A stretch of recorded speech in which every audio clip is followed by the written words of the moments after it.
तो कहानी शुरू होती है एक लड़के को दिखाते हुए जिसका नाम एड्रियन था। वो बहुत परेशान जमीन पर बेड से टेक लगाकर बैठा हुआ था। दरअसल उसको उसकी दोस्त जिससे वो बहुत प्यार करता था उसे छोड़कर चली जाती है। साथ ही उसने एक वीडियो मैसेज भी रिकॉर्ड करके भेजा होता है जिसमें वो बताती है कि मैं और तुम अब एक साथ नहीं रह सकते। वैसे भी हमारे बीच में कुछ ठीक नहीं है, तो मैं तुमसे ब्रेकअप रिश्ते को खत्म करना चाहती हूँ। अब एड्रियन उसका मैसेज सुनकर बहुत ज्यादा परेशान हो जाता है क्योंकि वो उसे बहुत पसंद करता था और साथ ही एक बार में चला जाता है जहाँ पर वो खूब शराब पीता है। उसने इतनी ज्यादा शराब पी ली थी कि अब वो अपने होश में भी नहीं रहता, उससे चला भी नहीं जा रहा था। तभी उसे संभालने बार में काम करने वाली लड़की आती है जिसका नाम फैबियाना होता है। एड्रियन से अपनी गाड़ी भी नहीं चलाई जाती, तो इसीलिए फैबियाना उसे अपने घर ले जाती है। रात को वो सोकर जब सुबह उठता है तो वो फैबियाना से बिना बात किए ऐसे ही अपने घर चला गया था। ये बात फैबियाना को बहुत अजीब लगती है। वो सोचती है कि देखो जरा, रात को मैंने इसकी मदद की, इसने मुझे थैंक यू शुक्रिया तक नहीं कहा। मगर जल्दी शाम में एड्रियन को अपनी गलती के बारे में पता चल गया था कि उसे फैबियाना का शुक्रिया अदा करना चाहिए था। उसने कल रात उसकी मदद की थी। जब शाम को वो बार में फैबियाना से मिलने जाता है तो जल्द ही इनकी दोस्ती हो जाती है क्योंकि वो अकेला भी था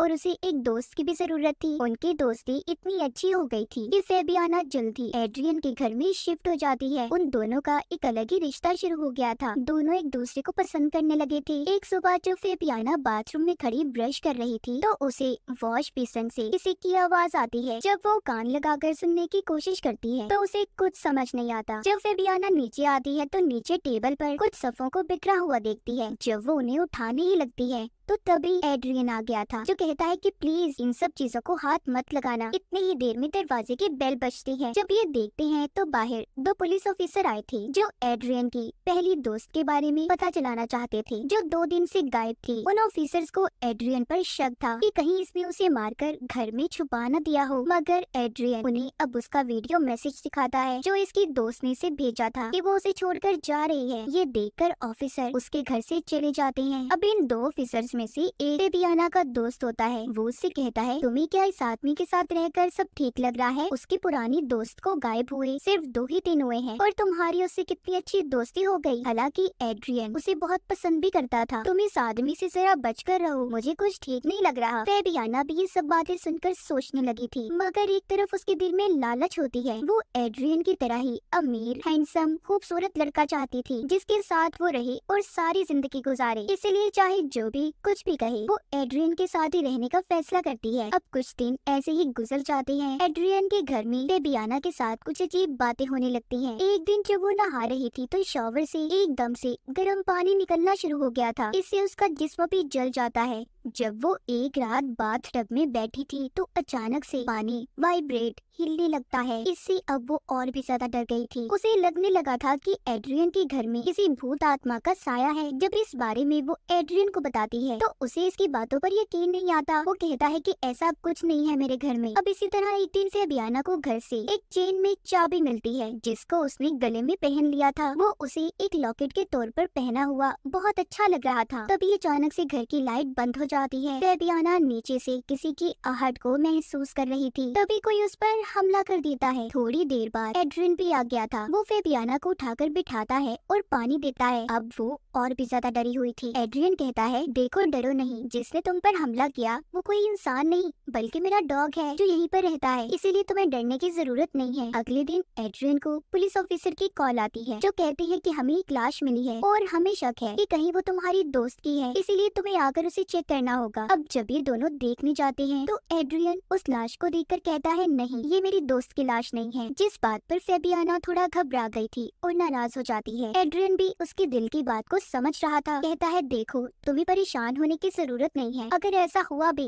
मेरी दोस्त जिंदा हुई भी या वापस आ गई, मैं अपनी जिंदगी में पीछे नहीं जाऊंगा। अब मैं पलटकर नहीं देख सकता, तुम ही हमेशा मेरी जिंदगी में रहोगी। ये सुनकर फैबियाना खुश हो गई थी। ये दोनों एक मिरर शीशे के सामने खड़े होते हैं। बाहर से तो वो शीशा था मगर अंदर एक लड़की थी जिसकी बहुत बुरी हालत थी। वो इन दोनों को देख रही थी जो कोई और नहीं बल्कि एड्रियन की दोस्त थी जिसको वो पसंद करता था, जो कई दिन से गायब थी, जिसने एड्रियन को वीडियो मैसेज भी भेजा था कि हमारे बीच में कुछ भी ठीक नहीं है, इसीलिए मैं तुम्हें छोड़कर जा रही हूँ। लेकिन अब वो एड्रियन के घर में ही कैद थी। वो शीशे के उस पार एक कमरे में बंद होती है। बाहर से तो वो शीशा नजर आता था, मगर अंदर से वो एक कमरा था जहाँ पर खड़ी एड्रियन की दोस्त फेबियाना और उसे देख रही थी, मगर बाहर से कोई नहीं देख सकता था। अंदर से तो घर की हर चीज नजर आएगी, मगर बाहर खड़ा इंसान अंदर नहीं देख सकता। एड्रियन की दोस्त की हालत बहुत ज्यादा खराब थी। यहाँ से कहानी फ्लैशबैक कुछ वक्त पहले की दिखाई जाती है कि आखिर ये लड़की यहाँ पर फंसी कैसे। दिखाया जाता है एड्रियन अपनी दोस्त जिसका नाम बेलन होता है उसके साथ बहुत खुश था। एड्रियन को इस शहर में ऑर्केस्ट्रा जो हाथ के इशारों से म्यूजिक को कंट्रोल करते हैं एक म्यूजिशियन बैंड में नौकरी मिली थी, इसीलिए वो बेलन के साथ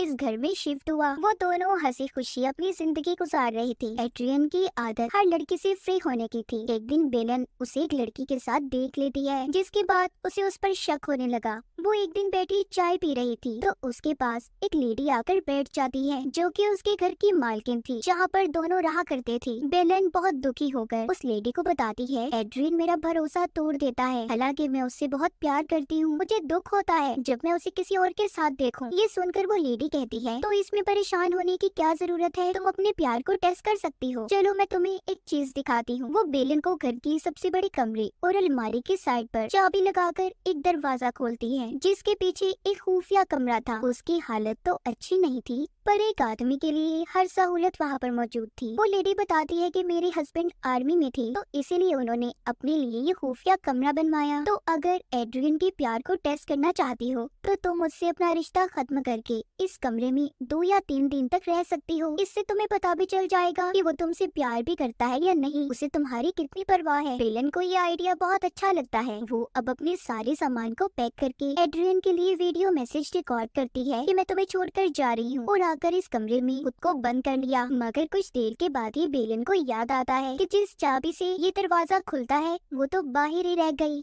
बेलन बहुत ज्यादा परेशान हो गई थी। अब वो जल्दी से फोन करके एड्रियन को बताना चाहती थी, मगर फोन में सिग्नल्स भी नहीं थे। अंदर से तो बेलन खड़ी सब देख पा रही थी। वो एड्रियन को बहुत आवाजें भी देती है, मगर ना तो उसकी आवाज बाहर जाती है और ना ही वो उसे देख पा रहा था। बाहर खड़े इंसान को सिर्फ शीशा ही नजर आता है। बेलन अंदर पूरी तरह से फंस चुकी थी। एड्रियन जो कि बाहर बैठा था उसे याद करके रो रहा था, और ये वही सीन था जो हमने कहानी के शुरू में देखा। मगर एक दिन के बाद ही एड्रियन को फेबियाना मिल गई। ये देखकर तो बेलन और ज्यादा दुखी होती है। वो सोचती है कि एड्रियन तो मुझसे बहुत प्यार करता था, तो मुझे ऐसे धोखा कैसे दे सकता है। मुझे तो लगा था कि मेरे गायब होने के बाद उसे मेरी बहुत परवाह होगी, मगर ऐसा कुछ भी नहीं हुआ। तो एड्रियन की दोस्त बेलन इस तरह यहाँ पर कैद हो गई, जो अब तक ऐसे ही रह रही है। तो कहानी दोबारा से प्रेजेंट मौजूदा दौर में आती है। बेलन अंदर से सब कुछ देख पा रही थी। वो फेबियाना को देखती है जो सुबह को उठकर बाथरूम में ब्रश करने जाती है, जिसे फिर से वॉश बेसिन के सुराख से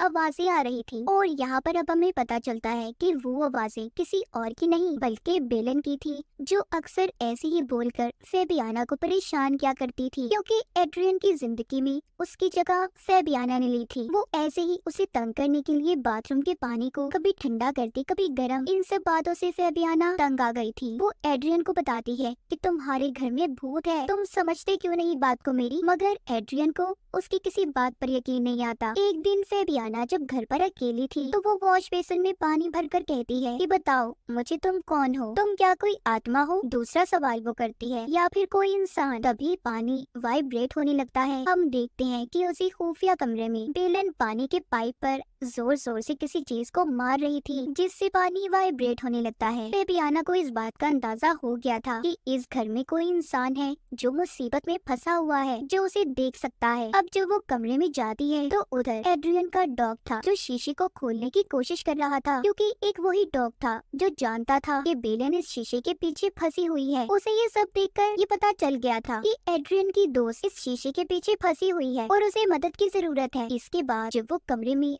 अलमारी चेक करती है तो उसे एक लॉक मिल जाता है जो एक चाबी से खुल सकता था, उसी चाबी से जो इसने गले में लॉकेट समझकर पहनी थी। जब ये उस चाबी को लॉक में लगाने ही लगती है तभी रुक जाती है। इसके दिल में भरे लालच ने इसे रोक लिया था क्योंकि ये इस बात को जानती थी कि एड्रियन जैसा अमीर लड़का अपने पुराने प्यार के आने से इससे दूर हो जाएगा, इसीलिए ये दरवाजा नहीं खोलती और उस कमरे को ही बदल देती है। जब एड्रियन घर आता है तो वो अपना कमरा बदला हुआ देखकर काफी हैरान भी होता है और कुछ बदला बदला भी था। फेबियाना को उसे देखकर ये लगता है कि वो अपनी दोस्त की वजह से परेशान है। अगली सुबह फेबियाना का पुलिस ऑफिसर दोस्त घर पर आता है जिसने इसे पहले भी एड्रियन के बारे में बताया था कि वो अच्छा इंसान नहीं है। वो फेबियाना को लाकर एड्रियन की लड़की के साथ तस्वीरें दिखाता है जिसे देखकर फेबियाना भी अब समझ गई थी कि एड्रियन अच्छा लड़का नहीं है। वो अब दोबारा से वॉश बेसिन के पास जाकर उसमें पानी भरकर फिर से सवाल करती है कि तुम कौन हो, मगर अब कोई जवाब नहीं आता। फेबियाना डर गई थी कि कहीं एड्रियन की दोस्त मर तो नहीं गई क्योंकि उसे गायब हुए 2 हफ्ते हो चुके थे। अब ये आहिस्ता आहिस्ता उस अलमारी की तरफ बढ़ती है। ये चाबी लगाकर जब दरवाजे को खोलती है तो अंदर की बहुत बुरी हालत थी। थोड़ा सा आगे जाने पर इसे बेलन बेहोश मिलती है। जब ये उसके पास जाकर उसे जगाने की कोशिश करती है तो बेलन जाकर फेबियाना के सिर में कुछ दे मारती है। वो वहीं पर बेहोश हो गई थी। वो उसे छोड़कर बाहर आ जाती है। अब बेलन के पास उस दरवाजे की चाबी भी थी। वो बाहर आ चुकी थी। जैसे पहले बेलन कैद थी अब फेबियाना उस कमरे में कैद हो चुकी थी। बेलन अपनी और एड्रियन की एक तस्वीर को उसी शीशे पर चिपका देती है। साथ ही उसने चाबी को भी शीशे के सामने बेड पर रख दिया था। अब जब एड्रियन घर आता है तो उसका डॉग उसे वो चाबी देता है और शीशे पर चिपकी हुई तस्वीर को भी देखता है। फेबियाना अब उस शीशे के पीछे कैद थी जहाँ पर पहले बेलन थी। फेबियाना की लालच ने उसे फंसवा दिया उस इंसान के पीछे जिसने कभी किसी की कदर ही न की। एड्रियन जो कि अब परेशान था कि फेबियाना भी गायब है और पुलिस दोबारा से उसी पर शक करेगी और इस बार शायद उसे पकड़कर भी ले जाए, या एड्रियन को पता चल पाएगा कि फेबियाना उसी शीशे के पीछे कैद है। इसी सस्पेंस को दिखाते हुए हमारी फिल्म की ये कहानी यहीं पर खत्म हो जाती है।